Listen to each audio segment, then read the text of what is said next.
Chères auditrices, chers auditeurs, bonjour et bienvenue pour cette émission hebdomadaire proposée par le CJD, l'association de dirigeants d'entreprise qui depuis 1938 met l'économie au service de l'homme. L'économie au service de l'homme, c'est le nom de cette émission et c'est notre devise. Avec toute une équipe de jeunes dirigeants pendant une demi-heure, nous parlons de vous, d'actions et d'entreprises responsables près de chez nous. Conseils, trucs et astuces, bons à savoir, témoignages, humour, c'est en exclusivité sur Radio Clapas tous les mardis et samedis à 17h. Et cette semaine, il y a du nouveau. Vos rubriques préférées restent les mêmes, mais changent de place pour une écoute plus rythmée, plus fluide. La semaine dernière, nous avons lancé une série de 9 émissions, pendant lesquelles nous allons découvrir, sous différents angles, les 9 principes du livre Le choix du vivant. Appliqué à notre société, cela nous concerne tous. La première portait sur l'altérité, le rapport à l'autre. Celle d'aujourd'hui porte sur l'interdépendance entre les hommes. Si ce n'est pas clair, pas de panique, voici de quoi éclairer tout ça.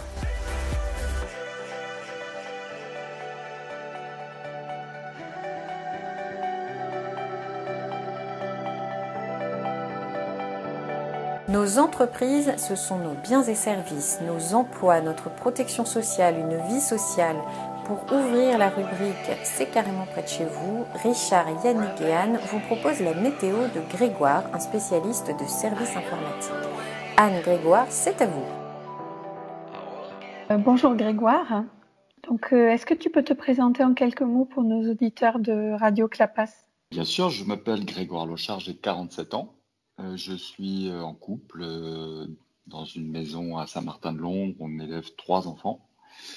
Je suis cadre dirigeant dans une société éditeur de logiciels pour les collectivités locales territoriales, y compris les maisons de retraite. Et je suis au CJD depuis 2013. Je suis membre actif ou assez actif. Comment tu te sens en ce moment ? Je me sens fluctuant. J'ai des moments où je profite de mon environnement proche, de ma famille et des activités de jardinage, de bricolage qui me sont beaucoup plus accessibles que lors de la vie normale qu'on avait avant. Et en même temps, assez inquiet, je dois dire, assez préoccupé par l'impression que cette histoire est en train de nous déborder et nous amener à des endroits que j'ai du mal à appréhender. Et cette forme d'appréhension me génère pas mal d'angoisse en ce moment. Quelle est la décision la plus importante que tu aies prise ces dernières semaines ? J'ai pas eu à prendre de décision très structurante, très importante, pas plus que dans d'autres périodes. Je sais pas bien l'expliquer, mais j'ai pas eu à prendre de décision très importante en fait.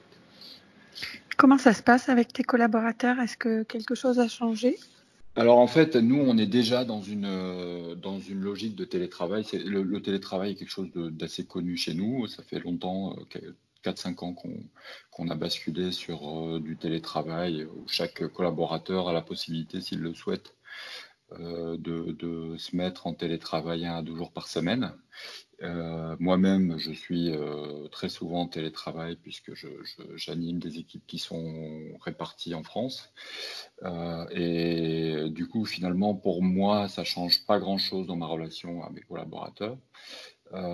Et pour eux, ils ont pas eu particulièrement de difficulté à se mettre dans ce mode à la maison. Là où il y a un changement ou une tendance et un risque qui me semble à surveiller, c'est que on est tous confinés chez nous. On a moins de perturbations qu'on peut avoir quand on est au travail, de discussions, de temps qui est peut-être pas toujours très complètement utile de discussion avec les collègues qui sont là, ou en tout cas qui sont utiles pour plein de choses, mais pas forcément pour avancer dans les projets en cours. Et le fait que tous soient confinés chez eux, j'ai l'impression que tout le monde passe plus de temps sur les projets, et y compris la strate de direction. Et je trouve que après les 2-3 premières semaines de mise en place du télétravail qui a été très, très tendu oui, sur lequel on a passé beaucoup de temps. On est revenu maintenant sur un rythme à peu près normal où les projets avancent, et j'ai l'impression que même dans cette phase-là, on travaille beaucoup, beaucoup plus qu'avant, et tout le monde, quelles que soient les strates de l'entreprise. Et ça crée des situations avec les collaborateurs de temps en temps, un peu de pression ou j'ai plus souvent à gérer des collaborateurs qui en peuvent plus. Qu'est-ce que tu apprends en ce moment? J'apprends que c'est difficile de prendre le pouls des équipes à l'extérieur, et surtout quand les relais sont aussi dans la difficulté pour appréhender le pouls de leur propre équipe. On se faisait la réflexion hier, on essayait de se demander comment on pouvait prendre connaissance en fait de la situation des collaborateurs de ma direction, et on avait du mal à trouver le moyen de le faire, et aussi à y répondre. Et alors on tente des choses, et des cas comme ça, il y en a pas mal. On se retrouve face à des situations où on est obligé d'innover sur le moment là, de trouver des réponses à des choses qui étaient assez naturelles avant et qui le sont beaucoup moins maintenant. Et là en ce moment, c'est cette question du bien-être de nos collaborateurs qui est le sujet sur lequel on travaille pas mal. Alors, de qui ou de quoi es-tu interdépendant, Grégoire? De mes collaborateurs, évidemment, de tout mon environnement professionnel, de ma famille et de ma compagne, puisque au milieu de tout ça et de ce boulot, il y a les gamins dont il faut s'occuper et qui demandent pas mal d'attention. Ouais, je dirais que je suis très interdépendant de ma compagne. Est-ce que tu as eu des coups de gueule et des kiffs ces derniers jours dont tu voudrais nous parler? Des kiffs, quelques-uns, de par mes activités de jardinage et de bricolage. Des coups de gueule, pas vraiment. Une grosse préoccupation sur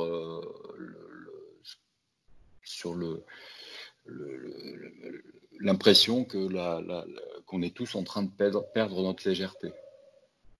Il y a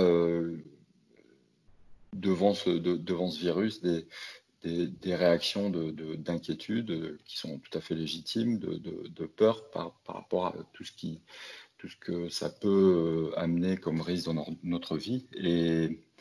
Et elles sont affichées, on les entend H24 à la télé ou à la radio, donc on est plongé là-dedans. Et dans tout ça, j'ai l'impression qu'on est en train un peu d'oublier que vivre, c'est être léger tous les jours. En fait, c'est prendre un peu de plaisir sur des choses au quotidien. Et je trouve que c'est beaucoup plus difficile, ça, en ce moment, à aller chercher. Ces petits moments de grâce là qu'on vit tous de temps en temps. Je trouve que cette pression est en train de nous rendre tristes collectivement.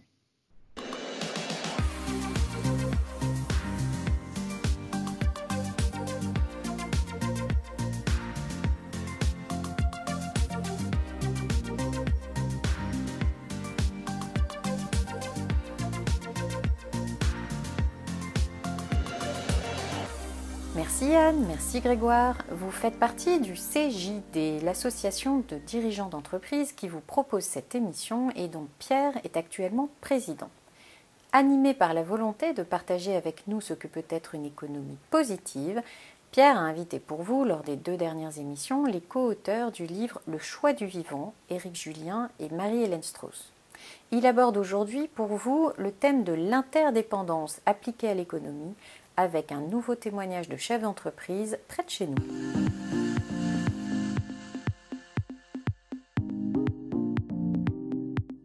Bonjour à toutes et à tous, ravi de vous retrouver aujourd'hui sur Radio Clapas. Aujourd'hui, nous avons décidé d'ouvrir un nouveau chapitre, le chapitre de l'interdépendance. Alors l'interdépendance est un mot un peu complexe, mais en fait il est assez simple à comprendre. Si on regarde dans la nature, par exemple le phénomène de la chaîne alimentaire, nous comprenons rapidement que le système entre les êtres vivants est interdépendant. Puisque si l'un des êtres vivants arrive à disparaître, eh bien, la chaîne alimentaire est remise en question. Eh bien, pour le système économique, ça marche un peu de la même manière.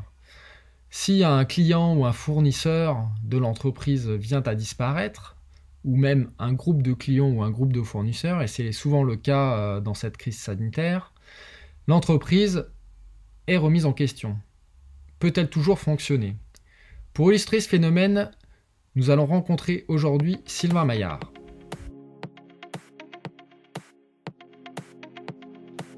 Bonjour Sylvain Maillard et bienvenue sur Radio Clapas. Alors Sylvain, vous pouvez nous décrire un petit peu qui vous êtes ? Bonjour Pierre Minaudier et je vous remercie pour votre invitation sur notre belle radio locale. Eh bien, je suis dirigeant d'entreprise, spécialiste dans le marquage adhésif de décor et de communication. Mon parcours, c'est stagiaire à l'Hydrac en alternance, puis commercial, puis reprise de la société Signa en 2014 à la barre. Beaucoup d'évolutions et puis ensuite spécialiste du doming. On est devenu leader dans notre métier, l'étiquette adhésive. Et j'ai développé cette société autour de la responsabilité, de la performance globale, avec l'obtention au fil des années de labels comme Imprime Vert, Global Compact, Lucie, ISO 26000. Et puis également la création de Covering Care en 2020. Merci beaucoup Sylvain. Vous pouvez nous préciser un peu plus ce que font aujourd'hui Signa et Covering Care, on va dire juste avant les événements, peut-être pour un peu parler à nos auditeurs de votre métier un peu plus dans le détail. Oui, bien sûr, avec plaisir. Eh bien, Signa est le leader européen de l'étiquette adhésive en relief. Donc, nous faisons du sticker, appelé vulgairement sticker, mais aussi de l'étiquette adhésive en relief avec des brevets comme l'étiquette adhésive en relief olfactive qu'on appelle doming olfactif, où nous rayonnons dans toute l'Europe avec des grands groupes comme L'Oréal, LVMH, Chanel, Renault, Peugeot, etc. Et pour anoblir leur communication sur leur mobilier, leurs goodies et toute autre utilisation diverse. Et puis Covering Care a été créé par la réussite de Signa, et est spécialiste du covering, comme son nom l'indique. Le covering, c'est recouvrir des surfaces pour les décorer, soit pour communiquer, soit pour les protéger, soit pour décorer. Merci beaucoup Sylvain. Je crois que suite aux événements avec le Covid, vous avez dû prendre des décisions assez majeures pour vos entreprises. Pourquoi ces décisions et quelles sont-elles et comment ça va aujourd'hui ? Eh bien, effectivement, la crise du Covid-19 nous a beaucoup touchés, puisque le 16 mars, tout s'est arrêté. Étant donné que nous travaillons avec de grands groupes, tous nos clients, une majorité, ont fermé leurs usines. Et du jour au lendemain, nous n'avons plus reçu ni de mails, ni d'appels. Jusqu'au même à aller où les commandes qui étaient passées ont été annulées, repoussées à 6 mois, 1 an, mais la plupart annulées. Eh bien, ça a été assez compliqué. Nous avons fini les commandes, quand même, quelques commandes en cours, et puis l'obligation de mettre nos équipes, tout d'abord administratives au chômage en activité partielle, puis ensuite en production. Ne voulant rien lâcher, nous avons gardé le minimum pour faire tourner l'atelier, avec évidemment les consignes de sécurité dès le 16 mars, tout un tas de consignes d'hygiène et de sécurité comme la distanciation, chacun son matériel, le désinfection des locales tous les jours. Et puis, on a passé 2 semaines comme ça, un peu moroses, un peu à tourner en rond, mais à croire que ça allait vite passer. Et puis, je me suis rendu compte au bout de 15 jours que la crise ne passerait pas si vite que ça. Et plutôt que de se recroqueviller sur nous-mêmes, on a décidé d'être agile et d'agir. Alors, à ce moment-là, nous avons décidé quel était notre savoir-faire, qu'est-ce qu'on savait faire, qu'est-ce qu'on pouvait fabriquer et comment donner du sens à notre métier aujourd'hui dans cette situation exceptionnelle. Et de cela, on a décidé de créer un kit hygiène et sécurité. Nous avons transformé, pas transformé, mais notre métier d'imprimeur et l'étiquette adhésive. Nous avons donc créé un kit d'étiquettes adhésives de signalétique de distanciation, donc avec des ronds, des bandes, des affiches, portez votre masque, lavez-vous les mains, tout ce que nous allons avoir besoin pour réouvrir nos entreprises, pour ceux qui ne l'ont pas fait. Et puis, nous avons également décidé d'investir dans une machine industrielle de découpe, commander de la matière première pour réaliser des visières. Nous avons donc travaillé pendant une dizaine de jours sur des prototypes de visières, adultes, enfants. Et puis, nous avons sorti les premiers prototypes, commandé la machine. Aujourd'hui, la machine arrive ce lundi, est arrivée ce lundi. Et nous avons commencé la production de visières, donc de anti-projection, avec 1000 par jour pendant une semaine et dès la prochaine semaine, 4000 par jour. Et ensuite, également, nous avons créé un comptoir de protection pour l'accueil en plexiglas, dont la fabrication commencera un peu plus tard. Et puis, cette nouvelle création, Covering Care, c'était un peu le bec dans l'eau, bien qu'elle partait déjà en flèche au bout de 2 mois sur beaucoup de covering de véhicules et d'aménagement d'espace. Eh bien, on a décidé d'allier ces 2 sociétés, de ne pas en laisser une en rade. Et donc, l'industriel Signia évidemment, on continue la production s'il y a des productions de Doming, mais aujourd'hui, on est quasiment à moins de 90%, va produire des kits d'hygiène et sécurité pour faire barrière au virus. Et Covering Care, covering, recouvrir, care, prendre soin, va distribuer ces kits. Et donc, plutôt que laisser mourir une société et laisser une d'une façon assez morose se recroqueviller sur elle-même, les 2 renaissent aujourd'hui en faisant alliance et en distribuant le produit que l'autre fabrique. Merci beaucoup Sylvain Maillard pour ce témoignage qui a montré par l'exemple d'une société qui était en potentielle difficulté, qui a su se réinventer grâce à une belle analyse de ce que pouvait faire l'entreprise et puis la mise en place d'un système d'alliance entre les 2 entreprises. Merci encore pour ce témoignage. La semaine prochaine, nous aborderons le thème du sens. Et oui, comment donner du sens à ce qu'on fait dans l'entreprise et savoir motiver et engager ses salariés.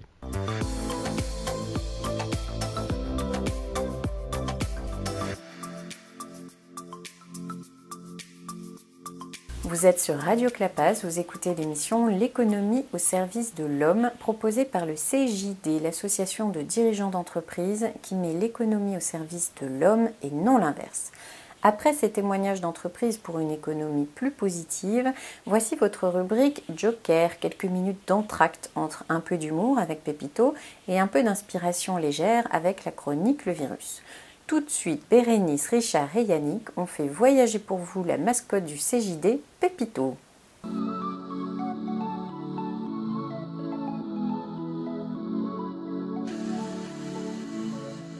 Je suis un super JD, je m'appelle Pépito. D'habitude, je participe à toutes les fiestas, je vais de boîte en boîte. Je suis l'ami intime de 5000 dirigeants. Retrouvez mon actu sur Facebook @Pépito, le super JD. Frédéric Vandamme, consonne ou voyelle? Consonne. S. Consonne. G. Voyelle. U.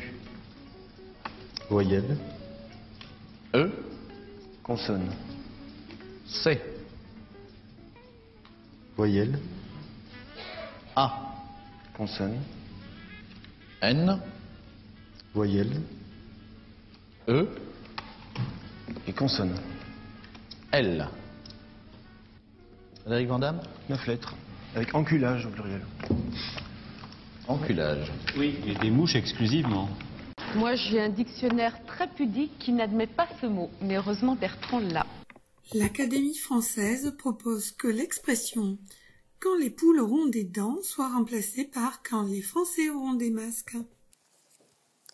Je ne veux pas être médisante, mais c'est la première fois qu'un truc made in China dure aussi longtemps. Bonjour, je suis Sybille, JD de Montpellier. Et pour la première fois, pendant ce confinement, j'ai joué à dessiner c'est gagné, en ligne, avec mon frère qui habite Bordeaux. Bisous. Bonjour, je suis Pepito. Et pendant ce confinement, je cherchais une vraie bouteille à boire avec quelqu'un. Bisous. Et n'oubliez pas, ça se chante comme la chanson originale. C'est vraiment pareil, j'ai pas changé les rimes à la fin. Allons enfants de la patrie.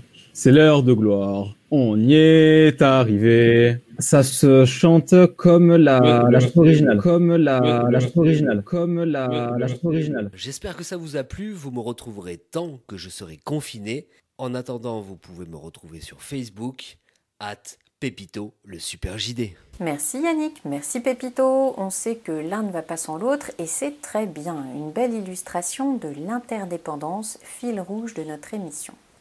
Et que de choses à dire à ce sujet.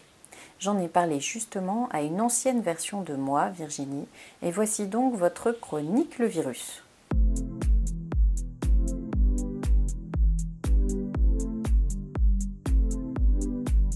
Réciproque dépendance. Voici les fruits de quelques interactions avec une ancienne version de moi. Avant de se marier et d'avoir un enfant, cette jeune femme indépendante ne voulait ni se marier ni avoir d'enfant. Un mari, vous voulez dire la dépendance mielleuse de deux êtres qui se bécotent sur des je t'aime pathétiques qui s'étiolent avec le temps? L'horreur. Un enfant, mais c'est pire, une grossesse qui finit en apothéose, un être en dépendance ultime vis-à-vis de moi, un esclavage de plusieurs années pour un engagement à perpétuité. L'horreur. Elle l'affirme, je suis indépendante. Bon, une fois mis de côté les parents, sans qui on n'existerait pas, toute la famille et les amis dont elle ne pourrait pas se passer, le travail, les collègues, puis finalement son amoureux et même son fils. Je lui ai répondu qu'on n'est même pas né que la dépendance commence, qu'on le veuille ou non. Et c'est par un lien unique entre deux êtres que ça commence. Cet enfant à perpète, celui que nous avons été pour d'autres et celui que nous pouvons accueillir adulte, nous apprend malgré nous la réciprocité.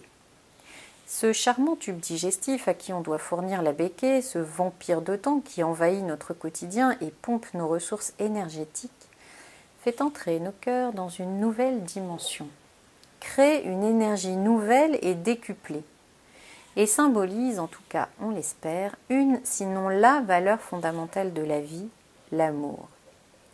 Ses hurlements de joie pour des fraises, son exploration de la machine à laver, son émerveillement des papillons comme des cloportes, sa peur improbable des cochons, son offre de regonfler une balle de ping-pong avec une pompe à vélo, ça vaporise chaque jour sur nous une fraîcheur et une poésie dont on peut très facilement devenir accro. Puis l'enfant grandit, le lien en appelle d'autres, les fils se tissent, se croisent, s'entremêlent pour former un tissu de plus en plus large, multicolore et solide. Vouloir vivre sans interdépendance ? Non mais vous plaisantez. Manque total d'humilité, aveuglement, une folie et même du suicide. Ça reviendrait à dire, sans exagération bien sûr, je n'ai pas besoin d'air pour vivre. Car ce serait nier qu'un être humain est un être humain. Ce serait nier que notre vie au sein d'une société n'est possible qu'à travers les liens sociaux, ceux qui nous rattachent les uns aux autres, ceux qui nous donnent de l'énergie, ceux qui nous protègent ou nous reconstruisent face aux accidents de la vie. Tiens, très bon exemple dans le genre petit accident de parcours. En ce moment, le coronavirus. Ok, on en a marre. Mais force est de reconnaître que ce virus se montre tout à fait exemplaire pour nous faire prendre conscience de l'interdépendance dans nos vies. Elle nous saute au visage. même masqués. Nous sommes tous dans le même bateau face à une pandémie. L'interdépendance est omniprésente. Notre interdépendance affective, bien sûr, et sociale, mise en valeur affreusement par les drames humains et la solitude, qui plus que la cigarette tue, mais aussi merveilleusement par le dévouement des soignants et une solidarité démultipliée. Notre interdépendance micro- et macroéconomique ainsi que géopolitique. Et enfin même, notre interdépendance avec la nature peut être seul ancrage vital pour notre humanité. Nous avons besoin les uns des autres. Cette interdépendance est presque synonyme de vie humaine. Alors que vous voyez cela d'un bon ou d'un mauvais œil, repensez à ce que vous êtes au fond. J'entends encore la voix de Gérard Philipe me contant Le Petit Prince. Dans sa dédicace, Antoine de Saint-Exupéry interpelle notre âme d'enfant. Toutes les grandes personnes ont d'abord été des enfants, mais peu d'entre elles s'en souviennent. Alors, souvenons-nous.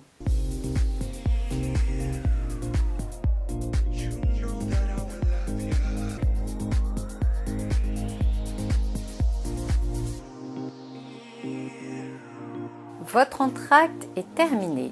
Vous êtes sur Radio Clapas et nous voilà dans la troisième et dernière partie de notre émission « L'économie au service de l'homme ». C'est aussi la devise du CJD, l'association de dirigeants d'entreprise, qui vous propose cette émission. Pour votre rubrique « De retour à la maison », Sandrine vous propose une approche ludique et gourmande pour parler d'interdépendance. A tout de suite. Bonjour à toutes et à tous. Alors, je suis ravie de vous retrouver dans notre rubrique « De retour à la maison ». Cette semaine, nous avons choisi pour vous le thème de l'interdépendance. Alors, il a été exploré dans notre rubrique précédente, sous l'angle de l'entreprise. Nous allons maintenant regarder ensemble ce qu'il peut bien vouloir dire pour nous dans nos vies quotidiennes. Alors, j'ai invité Bérénice Ferrantino qui est avec nous aujourd'hui. Bonjour Bérénice. Bonjour Sandrine, bonjour à toutes et à tous. Aujourd'hui, Bérénice, je vais vous proposer plusieurs questions auxquelles vous répondrez et des questions qui sont inspirées du jeu des Smarties. Ce jeu, il a été spécialement réalisé pendant ce temps de confinement. Donc, il vous faut pour ça un petit pot de Smarties. Est-ce que vous en avez un? Oui, c'est bon. Bon, avec des couleurs rouge, bleu, marron, jaune, vert et orange. Est-ce que vous avez bien toutes ces couleurs? Oui, je les ai. Bon, parfait. Alors pour vous, chers auditeurs et chères auditrices qui êtes à la maison, si vous voulez pratiquer ce jeu à la maison, si vous n'avez pas de Smarties, si vous n'avez pas de bonbons, vous pouvez prendre eh bien, des petites pièces toutes faites du moment que vous ayez du rouge, du bleu, du marron, du jaune, du vert et du orange. Alors avant de poser des questions à Bérénice, eh bien, je vais vous présenter rapidement. Vous avez soufflé vos 25 bougies pendant le confinement, n'est-ce pas? Bérénice, eh bien, vous êtes étudiante à l'IDRAC de Montpellier, en Bac+5, Business et Stratégie Innovation. Vous êtes également en alternance au CJD de Montpellier en tant que permanente de notre belle association, le CJD, donc, depuis 1 an et demi. Alors, est-ce que vous êtes prête à répondre à nos questions avec le jeu des Smarties? Je suis prête. Bon, super. Alors, vous allez commencer par en piocher un. Alors, ça tombe sur le rouge. Sur le rouge. Alors, à la couleur rouge, voici la question, la première. Dites-nous, Bérénice, ce qui est le plus difficile pour vous dans le confinement. Alors, ce qui est le plus difficile en ce moment pour moi pendant le confinement, c'est de trouver la motivation pour travailler en fait mes dossiers et notamment mon mémoire que je vais rendre d'ici quelques semaines. C'est vrai que je suis très tentée pour faire autre chose. Tout est prétexte et trouvé pour faire une autre activité. La procrastination est mon pire ennemi en ce moment, c'est vrai. J'avoue qu'on a, je pense, toute cette notion du temps qui est assez fortement chamboulée et je me dis que eh bien, je le ferai plus tard et puis en fait je prends conscience que je vais peut-être m'en mordre les doigts car le confinement va, j'espère, rapidement normalement se terminer et je pense que je n'aurai pas tout fini. Voilà. Bon. Alors, avant de vous poser notre question, est-ce que vous pouvez choisir un autre Smarties au hasard? Alors, le bleu. Le bleu, ok. Alors, à la couleur bleue, voici la question. Dites-nous maintenant ce que vous aimez dans le confinement. Alors, ce que j'aime dans le confinement, c'est pouvoir vivre à mon rythme et de m'octroyer des moments de plaisir tout au long de la journée. Le matin, je commence ma journée par une séance de sport pour bien me réveiller et me booster. Et puis voilà, dans la journée, je prends le temps d'appeler en visio mes amis pour garder ce lien social, que je pense qui est très important. Et j'adore aussi regarder des films inspirants autour d'une bonne tasse de thé fumante. Voilà, et c'est vrai que ce sont des petits plaisirs que je m'octroie au quotidien, et notamment en cuisine, au fourneau. C'est vrai que je prends plaisir. Chouette. Alors, un autre Smarties? Alors, cette fois-ci, le marron. Le marron. Alors, pour la couleur marron, la question est la suivante. Qu'avez-vous vraiment envie de faire avant la fin du confinement? Alors, ce que j'ai vraiment envie de faire avant la fin du confinement, alors je pense que c'est comme tout le monde, on a tous eu cette période de faire un grand ménage de printemps chez soi, un gros tri. Et bien pour moi, ça a été la même chose. Je l'ai débuté chez moi au début du confinement. Alors voilà, pour la petite anecdote, je suis une adepte de tout ce qui est vide dressing depuis plusieurs années. Et c'est là aussi que je me suis rendu compte que j'ai amassé énormément de vêtements, d'objets en tout genre, voilà, dont je n'avais surtout pas l'utilité et dont certains gardent encore l'étiquette, donc ça veut très bien dire ce que ça veut dire, hein, voilà. Et donc voilà, donc j'ai décidé de faire un grand ménage aussi bien dans l'appartement, donc de manière extérieure, mais aussi pour moi intérieure, dans le sens où ça me permet d'épurer et d'avoir ce côté un peu plus, on va dire, minimaliste et de juste se recentrer sur les choses, on va dire, un peu plus importantes. Donc, mon objectif, c'est à la fin de ce confinement, de pouvoir tout finir. Pas gagné. D'accord. Alors, il nous reste 3 questions. Vous pouvez piocher encore un Smarties, s'il vous plaît. Oui, alors le jaune. Le jaune, ok. Alors, pour le jaune, qu'est-ce qui vous étonne le plus? Alors, ce qui m'étonne le plus en ce moment, c'est ce bien fou que ça fait à notre planète, ce confinement. La nature, elle reprend ses droits. On a très bien vu la pollution aussi qui diminue grâce à ces images satellites qu'on a pu voir sur Internet. Et je suis convaincue que rien n'arrive par hasard. C'est comme si la planète nous avait lancé un SOS en nous disant stop, je n'en peux plus, j'ai besoin d'une pause. Et je pense que cet arrêt soudain nous permet également eh bien, de nous faire cogiter et de prendre le recul nécessaire sur notre manière de vivre, de consommer aussi, pour essayer de fonctionner autrement pour notre bien, mais aussi pour le bien de la planète. Merci. Alors, il vous reste maintenant le choix entre la couleur verte ou la couleur orange. Eh bien, ça sera le vert. Le vert.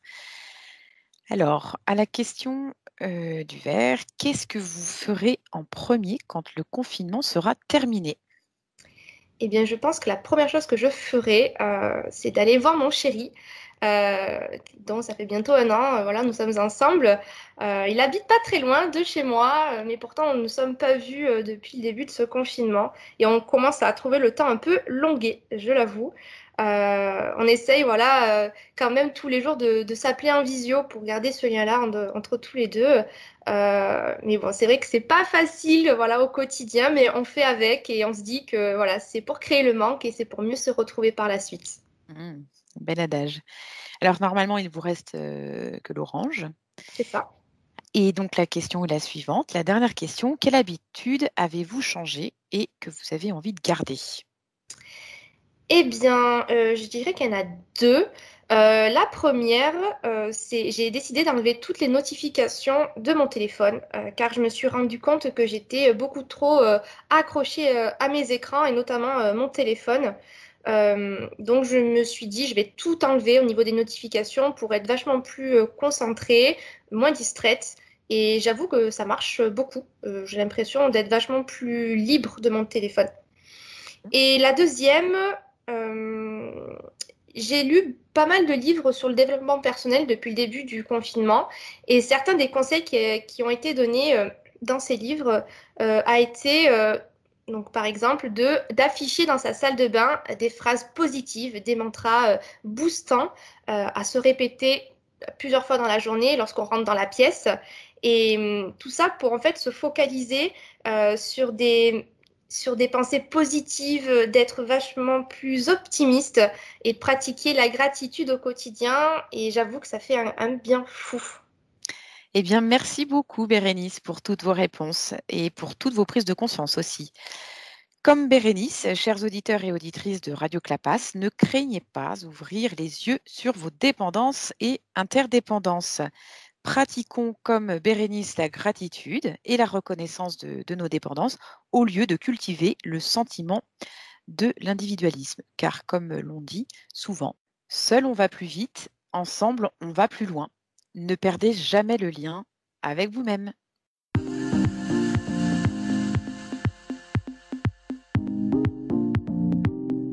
Et pour finir en douceur cette émission, restez encore avec nous quelques minutes, c'est l'heure de notre crise de calme.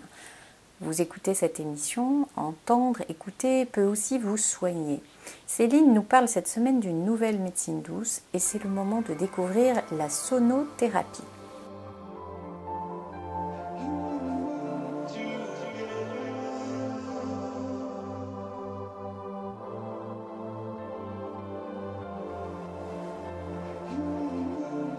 Bonjour chers auditeurs de Radio Clapas, je suis ravie de vous retrouver pour notre rubrique Crise de calme. Immersion dans le monde du son comme voyage à l'intérieur de soi. Massage sonore qui apporte une sensation de bien-être et de plénitude. Vibrations issues des gongs, bols tibétains ou diapasons. Entrons dans le monde de la biorésonance corporelle et de son ressenti vibratoire.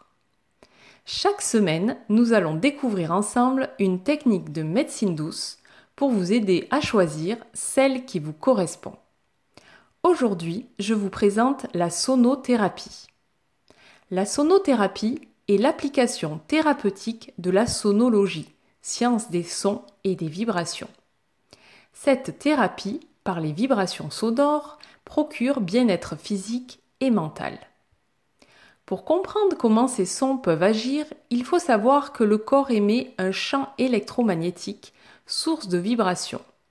Nos organes et nos cellules vibrent. Lorsqu'il y a blocage, tension, maladie, la fréquence de ces vibrations est perturbée.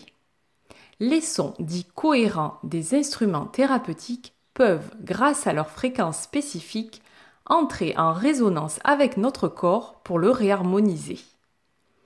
Plus que le son, ce sont ces vibrations qui impactent corps et mental.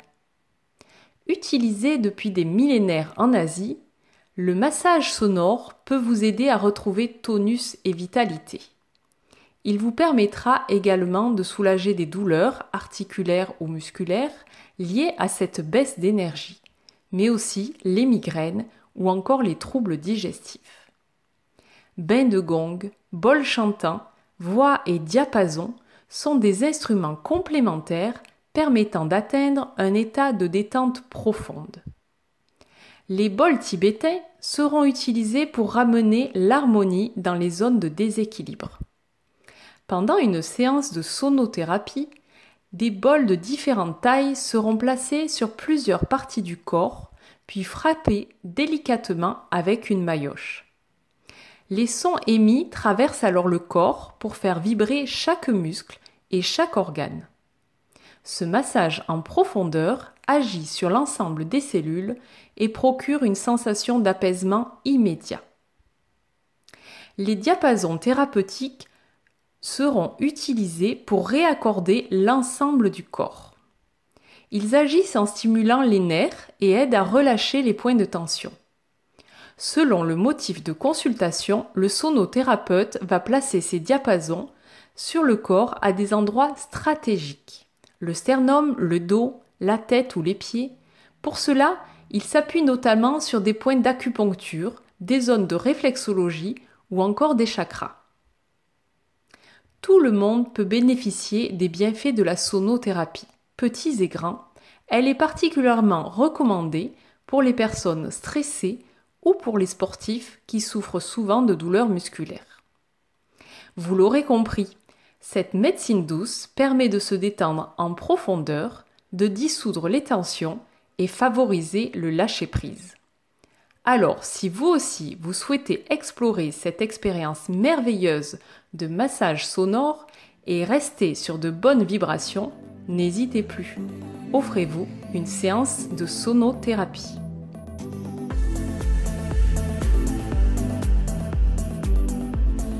Nous voilà déjà à la fin de cette émission dédiée à l'interdépendance entre les hommes. C'était le deuxième des 9 thèmes de notre série basée sur le livre Le choix du vivant.